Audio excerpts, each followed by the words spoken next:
Khamenei और Iran के खिलाफ औचक हमले की तैयारी कर रहे डोनाल्ड ट्रंप ग्रीनलैंड के मुद्दे पर घिर चुके हैं। ट्रंप के खिलाफ नाटो के 8 देश खड़े हो चुके हैं। ये सभी देश नाटो के सदस्य हैं और ग्रीनलैंड पर ट्रंप के किसी भी कदम का विरोध करने के लिए तैयार दिखाई दे रहे हैं, चाहे वो मिलिट्री ऑपरेशन ही क्यों ना हो।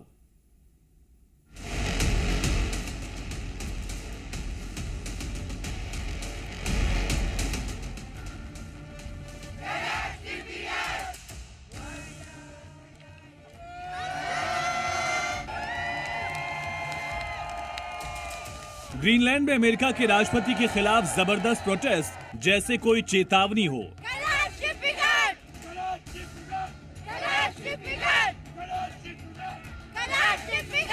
चेतावनी उस ट्रंप के लिए जो बार बार कहते हैं ग्रीनलैंड हमारा है, हमारे देश की सुरक्षा के लिए जरूरी है, इसलिए हम ग्रीनलैंड पर कब्जा करेंगे। हम न कभी अमेरिका थे ना ही होंगे। हम मर जाएंगे लेकिन बिकेंगे नहीं। याद रखो, ग्रीनलैंड बिकाऊ नहीं है। लेकिन यूरोप से लेकर ग्रीनलैंड तक एकजुट हुई भीड़ ट्रंप के खिलाफ कैसे आग उगल रही है, ये भी सुनिए।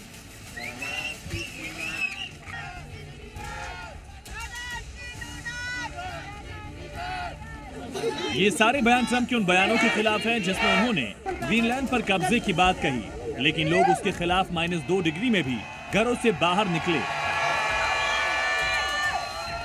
ग्रीनलैंड की राजधानी न्यूयॉर्क में हो रहे प्रदर्शन बताते हैं बर्फीले देश में ट्रंप की टेढ़ी नजर ने आग लगा दी। लोगों के विरोध और ग्रीनलैंड में नेटो के 7 देशों की सेना भेजने पर ट्रंप आग बबूला हैं। उन्होंने डायरेक्ट अटैक की बात तो नहीं की, लेकिन ग्रीनलैंड का साथ देने वाले देशों पर एक्स्ट्रा टैरिफ लगाने का ऐलान कर बेहद घातक संदेश दिया है। ट्रंप ने यूरोप के 8 देशों पर 1 फरवरी से 10% टैरिफ लगाने का ऐलान किया। इसमें Britain, France, Germany, Denmark, Norway, Sweden और नीदरलैंड जैसे देश हैं। ये सभी नेटो के सदस्य हैं और ग्रीनलैंड पर ट्रंप के दावे के खिलाफ हैं। ट्रंप ने कहा कि देश अगर विरोध पर अड़े तो जून से टैरिफ 25% कर देंगे। जर्मनी और फ्रांस ने ट्रंप के टैरिफ को प्रेशर टेक्निक बताते हुए खारिज किया। ट्रंप के बयान के बाद ग्रीनलैंड को लेकर अमेरिका और यूरोपीय देशों के बीच तनाव चरम पर है। राष्ट्रपति डोनाल्ड ट्रंप की खुली धमकियों के बाद फ्रांस, जर्मनी, ब्रिटेन समेत 7 यूरोपीय देशों ने ग्रीनलैंड में अपने सैनिक तैनात किए हैं। डेनमार्क समेत यूरोप के 7 मुल्कों के कमोबेश 187 सैनिक ग्रीनलैंड को बचाने की तैयारियों में जुटे हैं। इनमें डेनमार्क के लगभग 150 सैनिक पहले से तैनात हैं। ये तैनाती डेनमार्क की अगुवाई में चल रहे नेटो अभ्यास ऑपरेशन आर्कटिक एंड्योरेंस के तहत की गई है। लेकिन ट्रंप ने इसे ग्रीनलैंड में घुसपैठ करार देते हुए सेना भेजने वाले देशों पर भारी टैरिफ लगाने की घोषणा कर दी। ट्रंप के लिए टैरिफ वो हथियार बन चुका है जिससे वो हर विरोधी देश को धमका रहे हैं, जबकि दुनिया को पता है ग्रीनलैंड के पैसिफिक स्पेस बेस में करीब अमेरिका के 200 सैनिक पहले से मौजूद हैं और यहाँ यूरोपीय देशों ने सेना नेटो के सैन्य अभ्यास के लिए भेजी है। लेकिन नेटो का मेंबर होने के बावजूद ट्रंप ने न सिर्फ ग्रीनलैंड पर आउट ऑफ टर्न पॉलिसी अपनाई, बल्कि हमलावर अंदाज में धमकी भी दी। ग्रीनलैंड पर मौजूदा कंट्रोल डेनमार्क का है।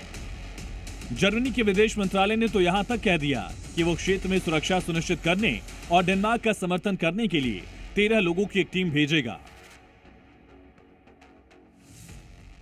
ऐसे में ट्रंप का टैरिफ वॉर कितना कारगर होगा कहना मुश्किल है, क्योंकि ग्रीनलैंड की सुरक्षा के लिए वो देश आवाज उठा रहे हैं जो नेटो जैसे सैन्य संगठन में अमेरिका के सहयोगी हैं। यानी नेटो का भविष्य अमेरिका की जिद की वजह से खतरे में है।